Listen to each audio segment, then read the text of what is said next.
علیکم and welcome to tonight with Najam Sethi. میں ہوں منیب فاروق اور میرے ساتھ موجود ہیں نجم سیٹھی صاحب. ناظرین, آج کے دن میں بڑی ہی اہم ڈیولپمنٹس ہوئی. سب سے اہم ڈیولپمنٹ یہ ہے جی کہ شعیب ملک صاحب نے اپنی بیگم صاحبہ, جو ان کی پہلی بیگم صاحبہ تھی, ان کو طلاق دے دی. یعنی کہ انہوں نے آفیشلی ایکسیپٹ کر لیا. طلاق تبھی دی جاتی ہے جب ایکسیپٹ کر لیا جائے کہ وہ میری بیگم تھی. اب وہ طلاق دے دی ہے. کل تک ہم باتیں یہ کر رہے تھے کہ شاید شعیب ملک بھی اپنی پریس کانفرنس میں یہی کہہ رہے تھے کہ وہ میری آپا ہیں, اور وہ ہم نے کل آپ کو پریس کانفرنس دکھائی بھی. اب اس سے ہم کیا کہیں کہ سیاستدان تو یو ٹرن دیتے تھے, یہاں شعیب ملک صاحب نے بھی یو ٹرن لے لیا. کیوں لیا, اس کے حوالے سے بھی بات کرتے ہیں. اس کے علاوہ کل جب ہم بات کر رہے تھے پاکستان کی سیاست کے بارے میں زرداری صاحب کے حوالے سے, تو ایک جو تاثر جس کا ذکر سیٹھی صاحب نے بھی کیا کہ پاکستان پیپلز پارٹی والے یہ سمجھتے ہیں کہ ان کو ٹارگٹ کیا جا رہا ہے, زرداری صاحب کو ٹارگٹ کیا جا رہا ہے. یہ تاثر کیوں ہے, اور اب جو آنے والا وقت ہے اس کے اندر کیا سناریو ہے, کی پلیئرز کون ہیں آنے والے وقت کے اندر جو پولیٹکس ہے اس حوالے سے ہم بات کرتے ہیں. سیٹھی صاحب, سب سے پہلے تو دیکھیں شعیب ملک صاحب نے ساروں کے ریکارڈ توڑ دیے. ہاں, میرا خیال ہے وہ کل تک ابھی آپ نے کہا ان کو آپا کہہ رہے تھے جی, آج وہ بیوی بن گئی, پھر طلاق بھی ہو گئی. تو یہ بالکل وہ سوری بات اب شعیب ملک تک پہنچ گئی. یہ کیا ہو رہا ہے یار, نہیں یہ اتنے جھوٹ بولنے کی پھر کیا ضرورت تھی؟ یا یہ کہ پھر آخری وقت پہ آ کے کوئی مکا کر لیا اور کہا یار یہ لو پیسے لو, مغرو مت لو. یہی ہوا ہے. ہاں, یہی ہوا ہے. اوبیسلی مطلب ہے کہ یا شادی تھی یا نہیں تھی. اگر تھی تو پہلے دن سے کہہ رہے تھے جی طلاق دے دیں, مسئلہ ختم ہو جائے گا, تو پہلے دن ہی طلاق دے دیتے. پھر یہ ہمیں سب کچھ دیکھنا پڑا کہ جی سائن ہوئے ہوئے طلاق نامے, اس پہ نکاح نامے پہ پھر وہ بلینک چھوڑ دیا ہے, پھر سائن میرے نہیں ہے, پھر سائن میرے ہیں, پھر وہ 420 کا پرچہ ہوا, پھر بیل لینی ہے, پھر بیل نہیں لینی, پھر عدالتوں پہ چھوڑ دیں. یہ کل ہی وہ کہہ رہی تھی, ثانیہ کہہ رہی تھی چھوڑ دے عدالتوں پہ چھوڑ دیں. اور آج جا کے وہ باہر بیٹھ کے, جیسے یہاں بھی اس ملک میں بھی ہوتا ہے مکمکا, وہ باہر بیٹھ کے مکمکا ہو گیا, کوئی لین دین ہو گئی ہے, شادی مان لی اور پھر طلاق بھی ہو گئی اور پتہ نہیں کچھ لین دین بھی ہو گئی. اچھا, ایک چیز بڑی انٹرسٹنگ ہے سیٹھی صاحب کہ پہلے دن سے فرام دا ڈے ون, جس دن سے یہ ایشو سارا کراپ اپ ہوا تھا, اور انفیکٹ دنیا نیوز نے بڑی اس میں ماشاء اللہ مائلیج بھی لی. سب سے پہلے جو نکاح نامہ تھا وہ بھی ہم نے ہی بریک کیا, کہ پہلے دن سے عائشہ صدیقی یا مہا صدیقی جو بھی ہیں وہ یہی کہہ رہی تھی کہ شعیب ملک صرف یہ ایکسیپٹ کر لیں کہ میں ان کی بیگم ہوں. وہی کہہ رہا ہوں نا, تو وہ آج ایکسیپٹ کر لیا, اتنا رونا دھونا اور ہنگامہ کر کے, تو پہلے دن ہی کوائٹلی یہ ایکسیپٹ کرتے, چلے جاتے وہاں اور جا کے یہ مکمکا پہلے دن ہی کر لیتے. اگر وہ کوئی پیسے مانگ رہے تھے تو آج بھی دینے پڑ گئے ہوں گے نا. ہاں اوبیسلی. تو مطلب ہے کہ آج شاید زیادہ دینے پڑ گئے, اس وقت شاید کم دینے پڑتے, کیونکہ اب تو اتنا ہنگامہ ہو چکا تھا. تو بس یہ سمجھ نہیں آتی, ہم لوگ کچھ پلاننگ نہیں کرتے, کچھ جھوٹ بولتے ہیں, پھر یو ٹرنز لیتے ہیں, پھر اتنا ڈرامہ کیا. ٹھیک ہے, ہماری ریٹنگز اچھی ہو گئی, ہم نے مزے لیے ڈسکس کر کے, مگر اس کی ضرورت کیا تھی؟ ایک صاف ستھری چیز تھی, پیار سے ہو جاتی, کوئی کمپلیکیشن نہ ہوتی تو بڑا اچھا رہتا. اب یہ جتنا ہنگامہ ہوا, کیا مزہ آیا اس میں.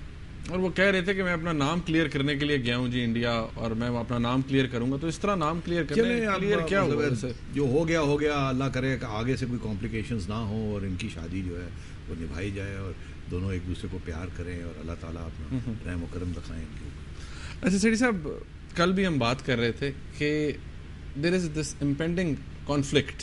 اب ہم سیاست کی طرف آتے ہیں نا, ذرا زرداری صاحب کی طرف بات کرتے ہیں, کیونکہ سارے اخباروں کی زینت زرداری صاحب ہوتے ہیں.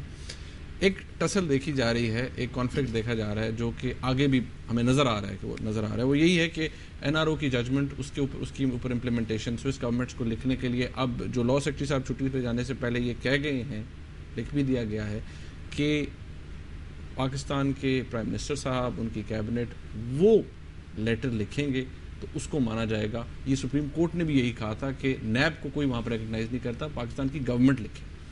اب پاکستان کی گورنمنٹ تو لکھ نہیں رہی. اٹ مینس کہ پاکستان کی گورنمنٹ ریزنٹمنٹ شو کر رہی ہے اپنی طرف سے towards the supreme court of Pakistan. کیا ہوگا پھر؟ نہیں, دیکھیے,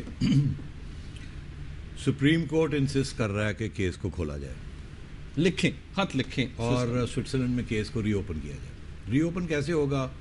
پہلے انہوں نے کہا نیب کو کہ آپ لکھیے. جب نیب نے لکھ کے خط لا منسٹری کو بھیج دیا تو لا منسٹری لے کے بیٹھ گئی, فارن آفس بھیجا, فارن آفس نے لا منسٹری بھیج دی. یہی ہوتا ہے نا حکومت میں, ایک روٹ ہوتا ہے. سپریم کورٹ نے کہا نہیں یہ کیا ہے, ایسے تو نہیں ہے, ٹھیک سے ہونا چاہیے. وہاں آ کے پھر لا منسٹری اور اٹارنی جنرل انوالو ہو گئے, اٹارنی جنرل انوالو ہو گئے, لا منسٹر انوالو ہو گئے. لا منسٹر کہتے ہیں جی میں نے تو خط نہیں لکھنا, کر لے جو کرنا, اوور مائی ڈیڈ باڈی. انہوں نے کہہ دیا اوور مائی ڈیڈ باڈی. بڑا اس سے واضح کوئی بات نہیں ہو سکتی. فرینکلی اگر کل کو وہ لکھ بھی دیتے ہیں پتہ نہیں کس قسم کا خط لکھتے ہیں. وہ گول سا کا خط لکھ دیں گے, اس میں کوئی نہ کوئی چیز چھوڑ دیں گے, پھر سپریم کورٹ کہے گا نہیں ایسے نہیں, تو ایونچولی ہوگا کیا بھائی خود ہی لکھ لو پھر. تو یہ چیز میں آپ کو سچ بتاؤں یہ جانی کہیں نہیں.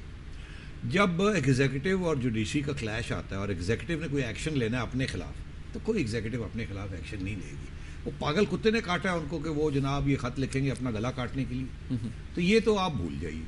اور اگر یہ نہیں کریں گے اور یا ایسا کام کریں گے جو سپریم کورٹ کو ایکسیپٹیبل نہیں ہوگا, یا وہ کام خراب کر دے گا اچھا کرنے کے بجائے جو سپریم کورٹ کا پوائنٹ آف ویو ہے, تو پھر کیا ہوگا؟ تو مطلب ہے کہ at the end of the day یہ کلیش ریزالو نہیں ہونے جا رہا, یہ پرسسٹ کرے گا. یہ دیکھیے حکومت نے کوئی ایسا کام نہیں کرنا جس کے ساتھ وہ اپنے پاؤں پہ کلہاڑی مار دے, اور وہ بھی اپنے لیڈر کے خلاف اور بے نظیر بھٹو صاحبہ کے خلاف. سوال ہی پیدا نہیں ہوتا. Let us start from here. ٹھیک ہے, اب ہوا کیا کہ ایک اٹارنی, پرانے اٹارنی جنرل صاحب بھاگ گئے, ملک قیوم صاحب وہ ملک ہی چھوڑ کے چلے گئے. ان کو یہ کہا گیا تھا کہ آپ بتائیں آپ نے یہ آرڈر کس کے تحت, کوئی کیبنٹ کا فیصلہ تھا, کوئی رائٹنگ میں کوئی چیز تھی کہ آپ کو یہ کہا گیا کہ یہ کیس وڈرا کریں؟ کیا اتھارٹی تھی, کیا اتھارٹی تھی آپ کا؟ انہوں نے کہا جی میرے پاس کیا اتھارٹی تھی, مجھے کہا گیا میں نے کر دیا. ایسے ہی ہوتا ہے اٹارنی جنرل, کوئی ہر چیز لکھت پڑھت کے ساتھ تو نہیں ہوتی. اب انہوں نے کہا نہیں یہ تو ہو ہی نہیں سکتا, اس کا مطلب ہے وہ انلیگل تھا. اب کیا ہوا, اب لا سیکرٹری صاحب نے ایک خط لکھا ہے سپریم کورٹ کو, اور اس کے بعد وہ بیمار ہو گئے, وہ اسپتال چلے گئے. پتہ نہیں کتنے لوگوں نے بھی اسپتال جانا ہے, کوئی لیو پہ چلا جائے گا, کسی کی ٹانگ ٹوٹ جائے گی, کسی کی شادی آ جائے گی, پتہ نہیں ابھی کیا کیا ہونا ہے. ابھی آپ دیکھتے جائیے. وہ کہتے ہیں جی کہ وہ اب آپ تو ریکارڈ چودھری فاروق کا ڈھونڈ رہے ہیں, جو کہ نواز شریف صاحب کے زمانے میں اٹارنی جنرل تھے, جنہوں نے یہ پہلے خط لکھا تھا. تو ہمیں تو وہاں بھی کوئی قانون نظر نہیں آ رہا ہے جس کے تحت انہوں نے اس قسم کا خط لکھ دیا. ان کو اپروول ہی نہیں تھی. تو ایسے کیا جائے کہ پہلے تو چودھری فاروق صاحب کی گریو کو ڈگ اپ کیا جائے. مطلب یہی مسئلہ ہے نا, اگر بے نظیر کی بھٹو کو گریو کو ڈگ اپ کرنا ہے اور ان کے خلاف کیس کرنا ہے, تو چودھری صاحب کو بھی بلا لیا جائے قبر سے اور کہا جائے یہ بتائیے کہ آپ نے کس قانون کے تحت لکھا تھا. کیونکہ لا منسٹری کے اندر تو کوئی نہ ملک قیوم صاحب کا کوئی ریکارڈ ہے, نہ چودھری فاروق صاحب کا کوئی ریکارڈ ہے جب یہ کیس انیشیٹ ہوا تھا. آپ میری بات سمجھ رہے ہیں؟ تو یہ جو سپریم کورٹ ان چیزوں میں جا رہا ہے نا, یہاں کوئی سولوشنز نہیں ہیں, کوئی سولوشنز ملیں گے نہیں. ایک راستے میں جائیں گے وہاں ڈیڈ اینڈ ملے گا, دوسرے راستے میں جائیں گے وہاں ڈیڈ اینڈ ملے گا. یا تو ہوتا ہے نا کہ سپریم کورٹ خود ایگزیکٹو اتھارٹی ہوتے, وہ تو ہے نہیں. اب وہ آرڈر کریں گے, آرڈر کے اوپر پھر قانون تو آپ کو پتہ ہے ایک چیز جو ہے 20 سال چلتی ہے. وہ ISI کا کیس کو 15 سال ہو گئے, 15-20 سال ہو گئے وہ بیڈ لے کے بیٹھے ہوئے. پتہ نہیں کتنے کنٹمپٹ کے کیسز پڑے ہوئے ہیں جن کو ابھی تک ہیئرنگ ہی نہیں ہوئی.